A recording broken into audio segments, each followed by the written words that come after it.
Now, Dave, you and I, we have been expats for a good part of our lives. Indeed. And I'm a British expat. You're a Mexican Dutch expat. You're living in the US. I'm living in the UAE.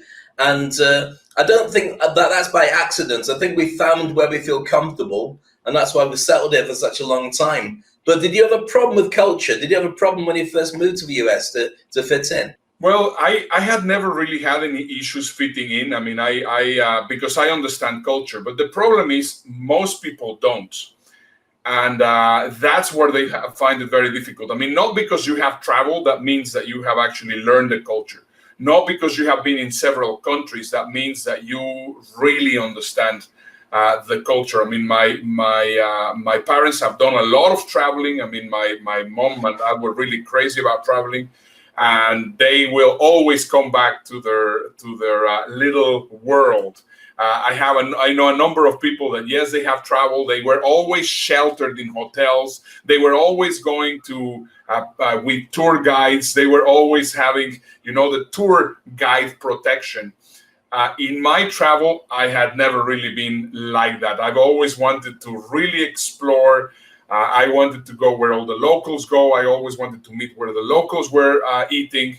And that, I think, has changed tremendously the way that I see the culture. How about for you? Well, I've got to say that most of the travel that I've done has been through my speaking career. Yeah. So I end up in 5-star hotels. And sometimes part of that is you end up getting a trip with the clients that you're working with, where they take you and show you roundabouts. And it's usually a tour guide experience. I'm not one for disappearing and going for a walkabout, because to be honest with you, Rastafarian goes missing on holiday is not a big headline that anybody checks for. So I'd rather be in places where at least they can say, oh yeah, let's check. Is it Bob Marley or Milli Vanilli? Yeah, we've seen him. So I tended not to wander too far from the beaten track. But, you have your own experiences. I mean, my favorite place on the planet is the Maldives, partly because I can't get lost. When you're on an island, you can walk around it in 5 minutes. And so all you've got is just blue, blue, blue.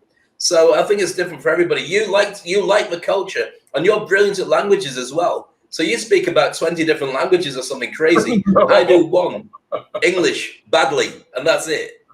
No, I mean, I speak fluently 3, but I can get away with about 6 or 7. So that is very useful. I mean, I have done a lot of traveling before, but I mean, the place where I really felt myself completely identified with the culture was with the Dutch culture. For me, the Dutch culture, I think it is great because it's one of the most tolerant. So that means that they respect a lot of the cultures. I mean, over there, you really fit. In fact, I have a very interesting video here that I would like to show on how people perceive the culture in the Netherlands. Have a look. For me, it was like coming home.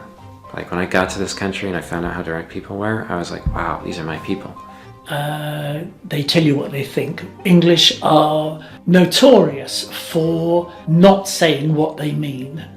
I'm not the kind of person who can catch what the meaning underneath their words, so it's really good for me personally. When talking to my parents over the phone, sometimes I explain things like in a very direct and short way, most efficiently as possible. Oh, yeah. Right?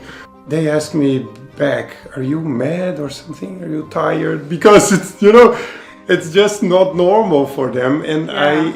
I understand that. I noticed an ad at a train stop for clothes that the slogan was fit in to stand out, and that just caught me as something that I would never see in the US. That would just never happen. The US has so much more of a focus on you doing everything yourself than the Dutch culture. It seems like they feel more responsible as members of society. In here, people are just, more easygoing in a way. It's just easier to approach. Did you experience culture shock when you came here? I don't think people experience that. They're fun people to have drinks with, I think. They will end up, all drunk and then singing Andrea Hasse's song. Till 4 in the morning. Till 4, yeah. Also, like in Brazil, we don't have time to finish. So don't plan anything after, because you're not gonna say to your guest, okay, you know. It all boils down to the level of respect that people have to each other's time. You need to be very observant and not expect to just push your values on them, you know. And if you listen and you observe and you watch, you will be able to integrate and be able to work that much quicker with Dutch people, I think. But that's any society. I love Holland. If I hadn't moved to Dubai, Holland was one of the places that I really wanted to go and live in, because when I went there, I felt I was home. Even though sometimes people spoke Dutch, everyone spoke English as well. And it was so integrated, so welcoming. People were so chilled out and liberated and open. And it just felt instant like a place where I could have easily lived the rest of my life, or at least for another 10, 15 years. Yeah, it is a fantastic country. One of the things which, we noticed there, Dutch people are extremely direct. And the moment that you leave there for a little bit of time, you start actually liking it. But then, of course, a lot of people perceive it as rude. I mean, right now you have seen me, whenever I am giving feedback to somebody, I just boom, hit them in the middle of the forehead with their feedback. And, it is actually refreshing to be able to be as direct as that. Also, what I think it's incredible is the tolerance. And I think for me, the two places where I have seen the most tolerance in the world, one of them is Amsterdam. Once again, I am making a big distinction between the rest of the country and Amsterdam itself, which of course it will happen the same thing in Rotterdam, or it will be also in Utrecht, the three major cities of the Netherlands. And the other one would be Dubai. Dubai, the moment that you arrive there to Dubai, you understand that that Dubai is a melting pot. While, for example, here in the United States, I had never really felt that it is a melting pot, but more than anything, it is a salad bowl. So you have all sorts of ingredients that never mix, while in Dubai, they really melt together. And that's, I think, one of the biggest distinctions that we can have from being an international traveler and having lived in several countries. That's completely true. One of the things I love about Dubai is I couldn't tell you where most of my friends come from, but I know that most of my friends, or a fair chunk of them, have married foreigners from a different country. And literally, we'd look like a Benetton advert. You just get so many different nationalities and colors all sitting around in married couples or unmarried couples. But the fact is, nobody cares. So when somebody turns around to you and says where you're from, it's not being nosy and horrible and you shouldn't be here. It's literally, oh, well, you must have a festival coming up soon and you must have some really interesting food and some music. And I wonder if I can get to know you better. I just want to be able to understand what I'm missing out on when I get to know you. And that's something that's really important in Dubai.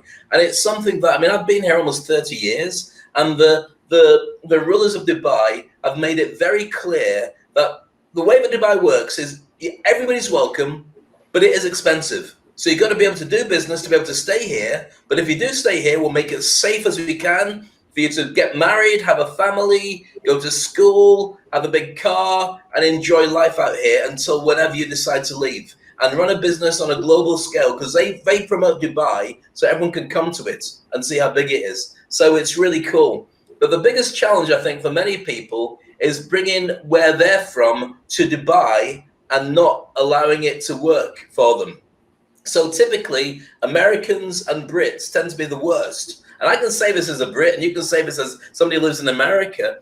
Often people come over to do business, and they don't realize the subtle levels of what business is in Dubai. So they'll sit down and say, this is the way it's done in the UK, or this is the way it's done in the US. And then they'll do a deal, and they'll walk out saying, got the contract. I say, right, you got the contract. Did you really? Yes, he said we're going to do it. Oh, okay. So did he pay you?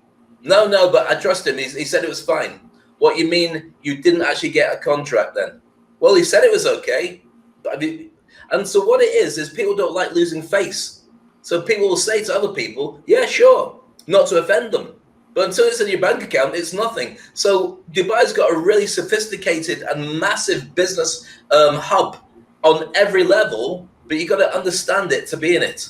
Well, I hope you enjoyed the video, and if you really enjoyed it, then make sure you watch one of these 2 videos afterwards. And Ernesto, why are you staring up the top of my head? Dave, your hair is actually thinning out. Well, if it is, it's about the only thing getting thin on this show. Here on this side, we have some more amazing videos for you to watch.